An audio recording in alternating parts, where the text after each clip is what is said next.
Online জগতে অনেক মিস্ত্রি আছে, যে মিস্ত্রিরা এখনো কিন্তু অরিজিনাল যে ছাদের যে আমরা বালা টানি এই হিসাবগুলো কিন্তু এখনো কেউ জানে না। তো তাদেরকে আমি উদ্দেশ্য করে আমার এই ভিডিওটি বানা। অবশ্যই আপনারা মনোযোগ দিয়ে শুনবেন। আমার হচ্ছে বিমের হাইট হচ্ছে 10 ইঞ্চি, সেখানে আমি বালাটা বানিয়েছি 12 ইঞ্চি। আমার হচ্ছে পোস্তে বিমটা হচ্ছে 12 ইঞ্চি, সেখানে আমি বালাটা বানিয়েছি 7 ইঞ্চি। কেন 7 ইঞ্চি বানিয়েছি এটা এখন আপনার প্রশ্ন। যে বিম, আমাদের যে বিমটা যাবে সব সময় কলমের ভিতর দিয়ে যাবে, যার জন্য এটা আমরা 7 ইঞ্চি বানিয়েছি। আর এই যে আপনার 12 ইঞ্চি, এই 12 ইঞ্চিটা আপনারা হিসাব কিভাবে করবেন?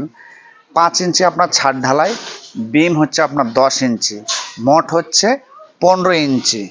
15 ইঞ্চির মধ্যে এখন নিচে 1.5 বাদ আর উপরে 1.5 বাদ, টপ লেভেল 1.5 বাদ, তাহলে কত থাকতেছে আপনার 12।